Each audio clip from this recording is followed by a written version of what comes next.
Hello and welcome to From the Heart. I'm a heart parent and your host, Sami Glastonbury. Today I'm chatting with Cindy Hutchison. Cindy is a grandparent to a heart kid, York, and is here to chat with me about her family's journey and to offer some guidance and support to beloved parents and heart parents across Australia. But there were days that things could change in a 2-hour moment. And if you're a heart mum, you probably know you can walk out of that hospital and Maddi would pump overnight, and every time she would get up and pump, she would call and talk to the nurse. Things can change so quickly. So I guess my fear of getting in that car was, what if I wasn't there when she really needed me to be there? What if I was an hour down the road and I couldn't be there to support her? That was my thought process. Before we begin, we would like to acknowledge the traditional owners of the lands on which we record. Today we are recording on country of the Kaurna people of the Adelaide Plains. We pay our respects to elders past and present who are a part of the world's oldest continuing culture and our first storytellers. We acknowledge the importance of supporting health for all peoples now and in the future. Aboriginal and Torres Strait Islander listeners should be aware that this podcast may contain images, voices and names of deceased persons. Welcome to the podcast, Cindy. So where are you joining us from this evening? We're joining you from Ballarat. Ballarat, Yep. Excellent. Beautiful. Today, obviously, it'll be nice just to chat about your family's journey. And it's really lovely that we're actually speaking to a grandparent.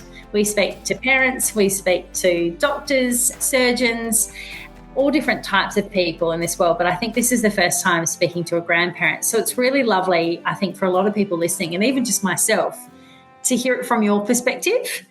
Could you tell us a little bit about York and how his heart condition was discovered and what you've basically gone through from his diagnosis perspective? Okay. I guess the beginning of our story doesn't start with York. Madison had a pregnancy in 2021 and a diagnosis at 21 weeks. She discovered she had a baby with HLHS. So I guess our journey starts a little bit before York. Maddie's condition, or I should say Sutton's condition, was diagnosed at 21 weeks and she was birthed at 24 and 5 days. I guess our little Yorkie, his pregnancy or Madison's future pregnancies were monitored a little bit more regularly. I see. So, yeah, I guess his condition was discovered at a 25-week echo after 4 weekly scans at the Royal Women's in Melbourne, I'm sorry. Yeah. Gosh. So like you said, your journey started well before York. Yes, it sure did. Because of that, as you said, so Maddi was obviously closely monitored. What was that like to hear and go through this sort of again? I guess with her pregnancy with Sutton, I've got 6 healthy grandchildren, so never in a million years did I think we were going to ever have anything wrong with our babies. I think that's the way everyone thinks until something happens. So I guess with Madison's pregnancy with Sutton, at her anatomy scan, for her 20-week anatomy scan, they discovered at that scan that Sutton had HLHS. I think we sort of just went into research mode at that point. We'd never heard of the condition to begin with, and I think we were guided by staff and professional people that we were sort of exposed to within the environment with Royal Women's and some private consultations that we'd had. So, yeah, it was a bit of a massive learning curve for us all. So then Madison's pregnancy with York, I guess we were having 4 weekly scans at the Royal Women's, and all the way up until 20 weeks, I guess, with an ultrasound, they were just looking to make sure all the chambers were there.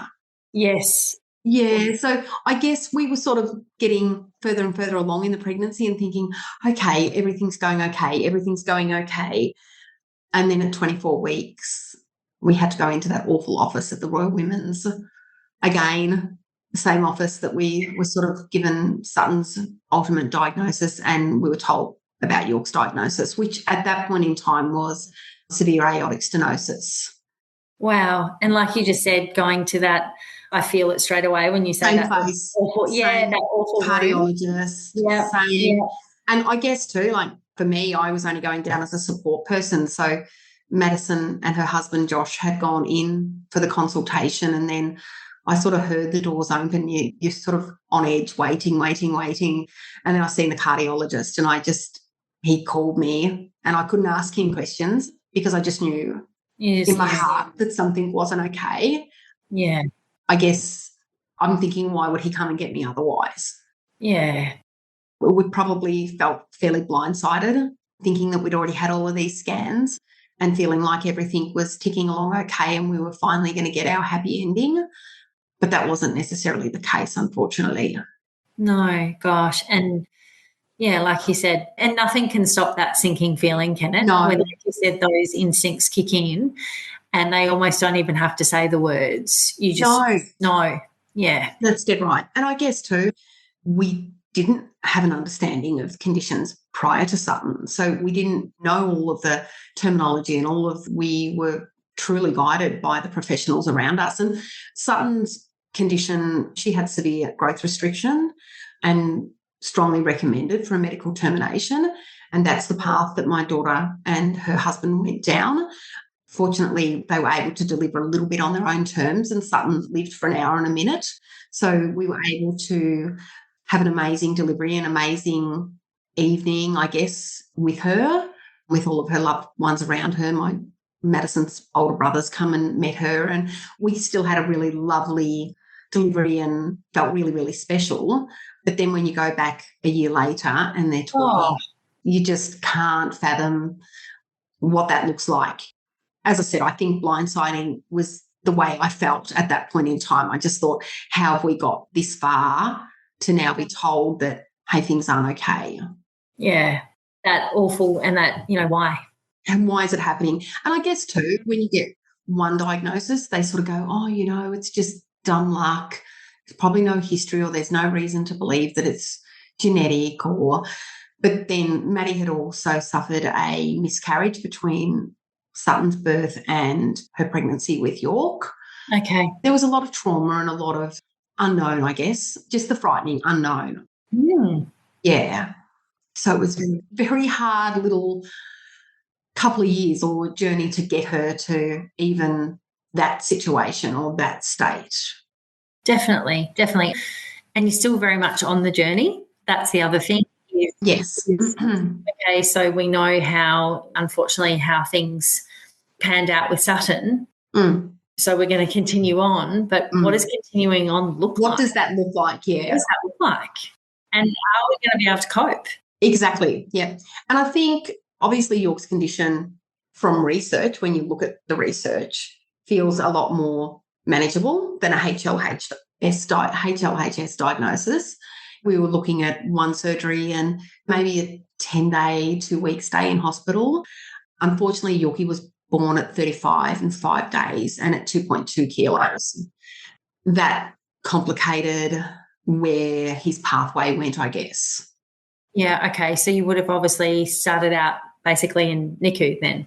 We didn't ever go to NICU. We went straight to PICU at the children's. Okay. He was basically transferred within a couple of hours of being born to the children's hospital. Yeah.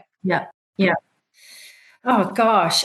How did you start to navigate all of this, Cindy? Like, how do you start to navigate the hospital journey in life that is now being placed in front of you? I guess Madison had done a podcast for a local lady here in Ballarat. Wow. Okay. After she'd lost Sutton, she wanted to talk about, I suppose, the taboo subject of medical terminations, particularly in a much wanted pregnancy. It was very hard to have to explain to people the decision that they had to make. So she decided to do a podcast with a local lady, and with that podcast, a PICU nurse reached out to Madison through social media. She'd listened to the podcast, and obviously a nurse at the Children's Hospital and just reached out to Madison. So when her diagnosis came with York, Madison and Josh were heading away on their honeymoon the following day. Oh, gosh. Yes.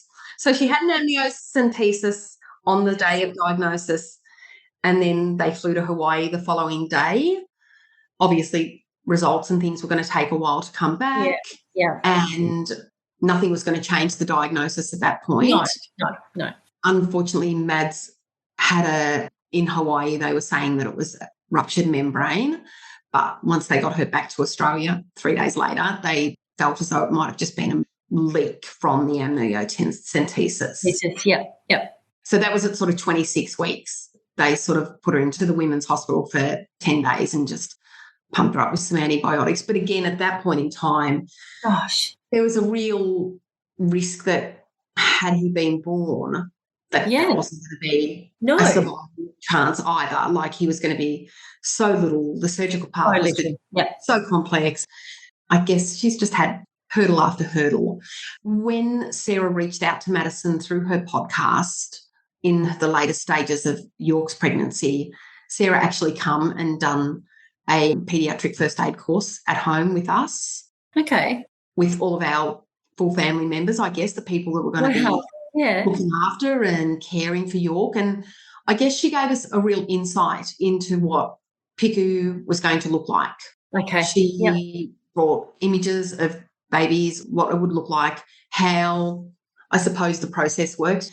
The surgeons don't necessarily talk to us, and nor do the consultants, and gave us a bit of an understanding of what life in there was going to look like. So that helped us immensely, because I think by the time we got to the Children's Hospital, we already had an understanding of what we were going into due to Sarah's course and, I guess, her support for us.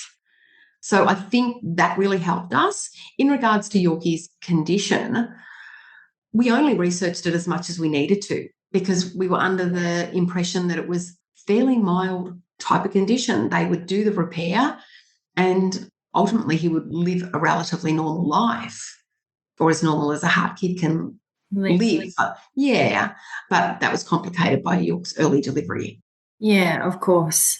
Like you've just described, oh gosh, that room, I think there's plenty of mums and people listening that they know that room, they know that conversation, they know the look or feeling before it even happens, but then to experience that for a second time. And that's amazing that you had that blessing of Sarah. Almost like I feel like it lifted the blinkers off.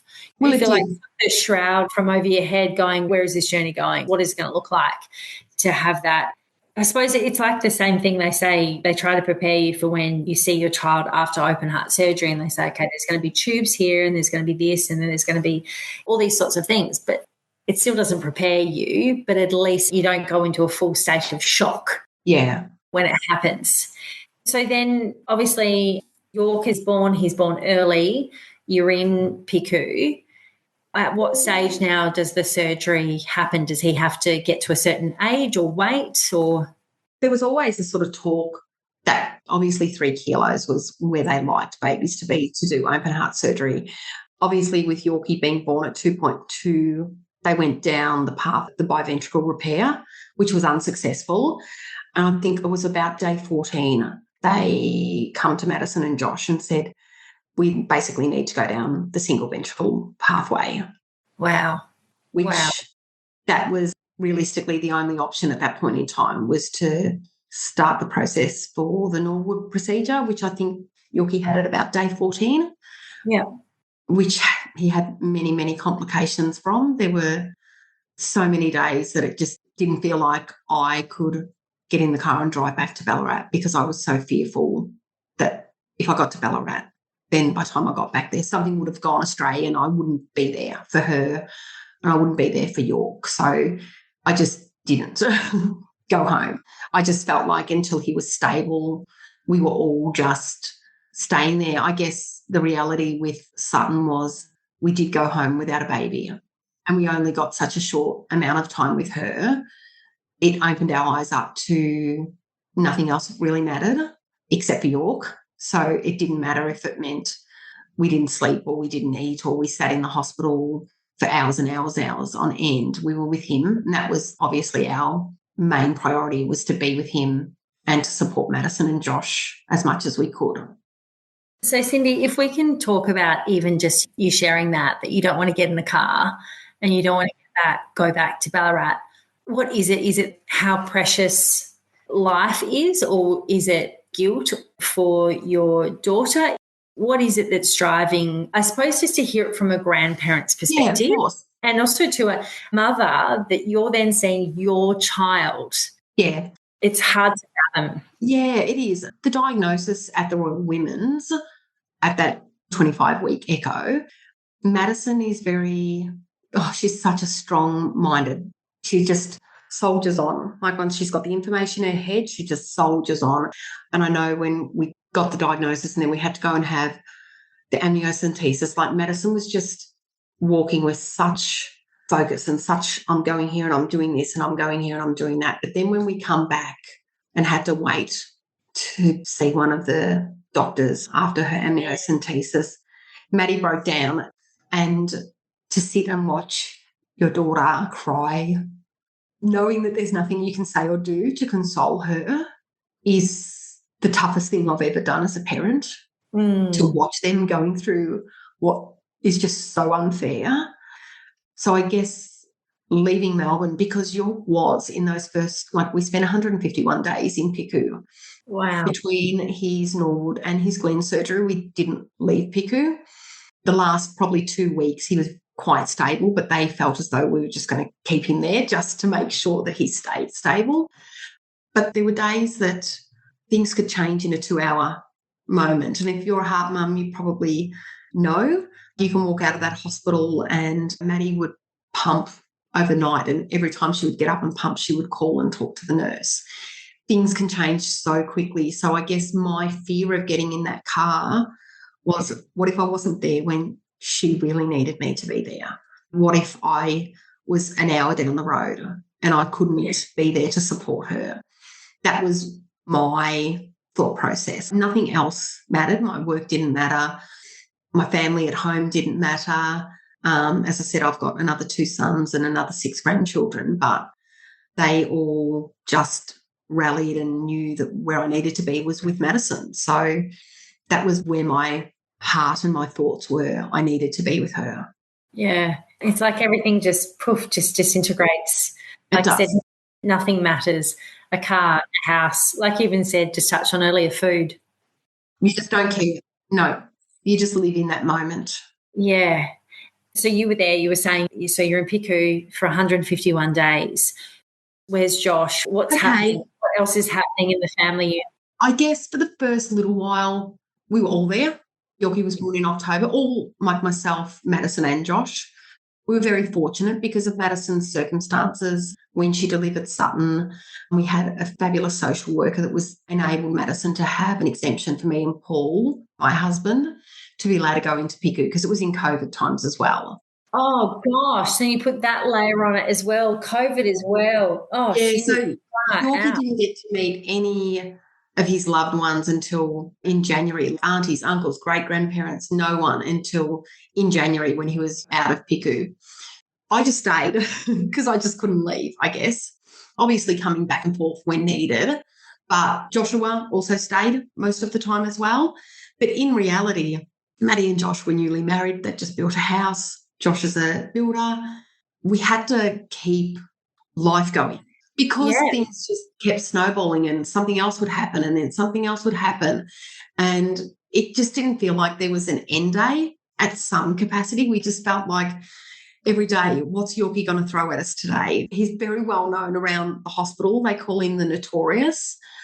We just didn't know. I guess Josh needed to come back to keep their life afloat. Absolutely. And I think the bit that we don't always sort of touch on is the financial impact it has on families. And families that experience it understand it. But there's a big misunderstanding out there that, well, think about it. If the mum's in hospital or there's subsequent other children and there isn't the fortune of having someone like a great-grandmother or grandfather or whatever to help out, sorry, the big banks don't care. They do not. You know what I mean? There's mortgages, there's electricity, there's all those sorts of things that the money still has to keep coming through the door. I was fortunate. I was able to do some hospital-based work. So I was able to work from the hospital and I would work when it sort of was suitable. Like sometimes we'd get back to Ronnie Mac House at 9 o'clock at night and I'd do 3 or 4 hours work, while Maddi and Josh went to sleep, or sometimes I'd work in the hospital room or downstairs at the children's. There's a little area that you can work in. So we sort of just navigated the best we could, to be honest. My husband would come home, and he would come down on Wednesday nights and go home Wednesday nights. And then he would spend most weekends. Him and Josh would travel down on the Friday evening, and they would sort of head home on the Sunday. We really just tag teamed a lot. I bet. So what's the distance between Ballarat and Melbourne? About an hour and a half, mostly. It's generally a good hour and a half. Still, like it's a 3-hour turnaround trip. 100%. Yeah, it is. Yeah. Oh, wow. So you're there, you're supporting, like you've just touched on, that York's got a bit of a reputation. I'm hearing that you too have a reputation. Yeah. And hence this, Cindy, this podcast. If we take it back to you and your journey and how you were processing things, is there anything that you can share with us that you've learnt and that you could share with people that are listening that are grandparents or new caregivers or wanting to support and not sure how? Oh, it's so hard. I'm obviously a young mum, so quite a young grandma as well, or nuni. I guess not all grandparents are in their early 50s when something like this happens. So I guess for myself, I feel like I just jump in and get things done, as I did with my boys when they had young families as well, look after their children, just jump in. For me, I just found that I just needed to learn. I needed to understand. Madison, in the first few months in PICU, I think I was quite impressed by Madison. She just learned everything. She learned the lingo. She learned what York's needs were, what this was, what that was, where his numbers should sit. And I probably just sat back a little bit while he was in PICU, because we didn't really have to do a lot in PICU because we weren't allowed to stay overnight. There was always nurses there. So I probably sat back a little bit and allowed the nursing staff to do what they needed to do. It was once we moved to the ward that I found that I really had to step up and try and learn as much as I could, try and understand what the numbers meant and what did look, it was something that I needed to alert staff to, because obviously when you're on the ward, you're a 1-to-4 ratio opposed to 1-on-1 in PICU. I guess you need to have a bit more of a gut instinct if you're going to actually be there and do what you need to do. I feel like for me, it was just learning as much as I could about York, trying to understand what was normal for him, where his numbers should sit, how, because at the end of the day, sometimes you've got to quite strongly advocate as well, because sometimes they want to do this, but 3 consultants earlier might have tried that and it didn't work, and you feel like you need to push back a little bit because you want to move forward. You don't want to keep backward stepping. And sometimes it did feel like we were backward stepping. For me to support Madison the best I could, I knew Madison needed to rest better than what she was doing so in hospital. For me, I needed to be able to feel like I had it under my hat, what I needed to do to stay there over night time. I needed to be able to set up his feed pump. I needed to dress him and put on his SATS probe and put on his dots and hook him up to his monitors. I can remember taking a photo of how the cords connected. So I didn't have to call a nurse and ask her. Yeah. I was able to do it myself. So I think for me, knowledge is power. I made it my mission to learn as much as I could about York and what I could do to support Madison so she felt comfortable with me stepping in and providing care. I think I also knew that this was not going to be just be in hospital for a few months and we would go home and things would be back to normal. I knew that what I needed to learn long term. So, yeah, I think that's what I done. But I don't believe all grandparents can do that. I don't believe all grandparents have the same relationships with their sons or daughters, or their sons and daughters sometimes can't give away that much power, I guess. Mine and Madison's relationship is very, very close. That has made it a little bit easier, I think. I think it depends on the relationship that you have with your children. It depends on how intimidating that environment is. I know in the first couple of weeks. Well said. I remember the first thing we were able to do was do his eye care and put moisturiser on his little lips, little 2-pound baby. And they're like, would you like to help with his eye care? And me and Madison were nearly jumping out of our skin thinking, oh, we can finally do something for this baby. Like you just sit bedside. You can't do so much. Then when they allowed us to do those little things, even I can remember changing his nappy one day with all the cords and all the bits and pieces. And I think the first few times it was certainly intimidating because you're thinking, oh, my God, what if I do this or what if I do that? But I had to, in my head, think I just have to not overanalyze it. I just have to do it.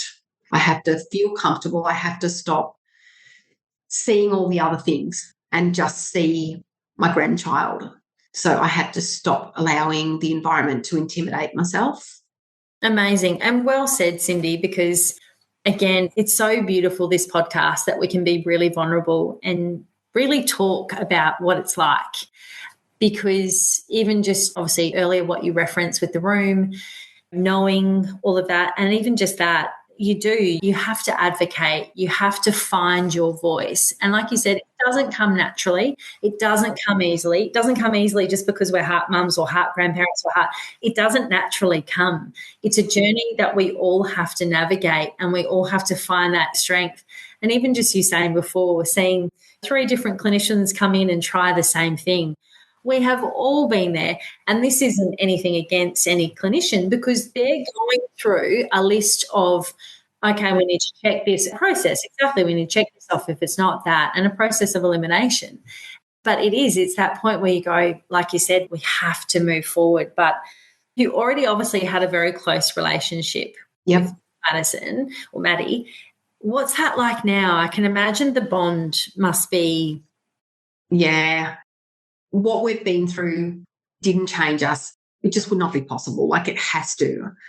I guess the journey, as I mentioned in the beginning, it began with Sutton, and to not bring a baby home from hospital at that point in time, Madison and Josh lived with us. Letting that happen a second time, felt as though we just had to do everything in our power to make sure we weren't living that story again. I guess the relationship, it has to change you. Are we closer? 100%. Would we be this close if she'd had normal babies? Possibly, because motherhood and parenthood brings you closer to the people that raised you anyway. But, yeah, it's definitely changed us totally for the better, totally for the better. I feel so lucky that she can drive off here on a Wednesday and go to work without even telling me what needs to be done or where we're at or what's going on. She just knows that I know what I'm doing. And I feel so grateful that she trusts me to do that, to be so in York's life. It's just the best thing for her to trust me to be there. Yeah. That's so beautiful, Cindy. It's so beautiful. And there'd be so many people listening that just hearing this would just be so warming and comforting. And I suppose also too, just be, a newly diagnosed mum who listens to this podcast and goes, mum or dad or grandma or someone, do you want to listen to this? Yeah. Because I think there's such a huge role that, like you said, to be a part of York's life is, we always refer to a village, and it takes a village. Oh, it really does. That support is not just the support that you're giving York. It's like you said, like I think about it in my personal situation. Unfortunately, I lost my mum, so I didn't have that. But the day I remember that I could comfortably leave my son in someone's care was huge. In my case, it was years and years, but it was huge to finally have that exhale moment, to know that the person who's there is going to act, do, be swift, be concerned when there needs to be concerned, be joyous when there needs to be joy, is huge. I'm sure there's going to be people listening to this thinking, okay, this is great. It's going to be daunting anyway. Oh, 100%. It's going to be huge. And like you said, I think sometimes we forget, because we're a part of this community, because we're all talking the same language, but it's like learning a whole new language. It is. It really is. And it's like walking into a separate world. Yep. Oh, I know the first time Yorkie had a little bit of a accident here at home. Madison was at work and he had a fall. And I just thought it was a decent fall. It was from a bar stool. And I thought, no, we have to go to the hospital. Like, it's twice the height. We need to go and get him checked out. And I remember going in and taking him in, and they talked, and he just had a peg put in to his belly. And they sort of said to me, what medications you're on? And I started rattling them off. But I got to just one, because he used to be on two that had similar names. And I could not think of the name of this medication. And I actually just broke down and started to get quite upset. And I'm thinking, I don't know. Let me ring my daughter. But the nurse just stopped, and she's like, it's okay. It's okay. The children's will have it all listed. You're doing amazing. So there are even times where, as capable and confident as I feel, I get into a position where something happens and the emotion gets to me, and I think, oh my God, what if? It's still scary. And there's still many times where I'm frightened about what's going on and what's happening. And Yorkie's having some episodes at the moment where he holds his breath to a point that he's a heart baby, so he goes blue quite quickly, a beautiful shade of blue. And we've had quite a few of them where we've had to provide him with rescue breaths. And even this morning it happened while I had my other granddaughter here, not to the point that we had to give him rescue breaths, but it was definitely getting to a point that I felt so I needed to get oxygen. And I can assure you, in the back of my mind, there's worst case scenarios going on. There's worst case scenarios going on all the time. But I just have to stop and get through it the best I can. As much as I'm sitting here saying that knowledge is power and learn as much as you can, there's so many times where we get thrown a curveball and you just have to think, okay, I just have to work through this. Or there's going to be times where I'm going to have to ring Matt and say, this is happening or that's happening. What do you think? Should I take him to the hospital? Should I do this or should I do that? So there's never total confidence. And I'm sure Maddi would some days feel the same way. As the mum, she would also feel like sometimes, am I doing everything right? Could I be doing this or could I be doing that? So it's human nature to doubt yourself, but it's also really nice to feel confident with such complexity as well. Yeah, that's wonderful, Cindy. I really appreciate this chat tonight with you. I'm sure, as I said many times through this episode, there's going to be people listening in, or there'll be people sharing this podcast with other loved ones. Could be an auntie, could be an uncle, whatever. It doesn't have to be a godparent. Who knows what that person's going to look like. But it's just beautiful to be able to chat to you as a grandparent because, as you said, I can't imagine. I'm a mum, but I'm not a grandparent yet. But it hurt me. It hurt me deep into the heart like it would a mum when you said you've seen your daughter break down and knowing there is nothing you can do. If we can leave tonight with what is just that one piece of advice that you would share with someone who's going to be in the village of a heart kid? Live in the moment, I think, because tomorrow's not guaranteed. And we've had, with the Children's Hospital in the last 12 months, a really rough time with a lot of our little heart bubbers that we were admitted with and grew with, and everything that's happened with York and even still happening with York. We feel so grateful. We feel so grateful that we've got him here and that we get to love him and we get to treasure him. But that's not always the outcome for everyone. I guess the biggest thing is to live in the moment and not be scared to love them or be part of their village, because nothing's guaranteed. Tomorrow certainly is not. So I guess that's my biggest take, is just be there. Beautiful. Thank you, Cindy. Thank you for your time. Much love to you and your family. Thank you. No stress at all. Sometimes this podcast talks about some heavy things. If this brings up anything for you or someone you love, it is important to reach out for support. The HeartKids helpline provides support and guidance for anyone impacted by CHD. You can call the helpline on 1800 432 785.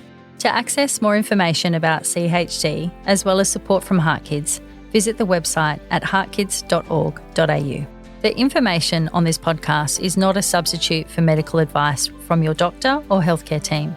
Always talk to your doctor about matters that affect you or your family's health.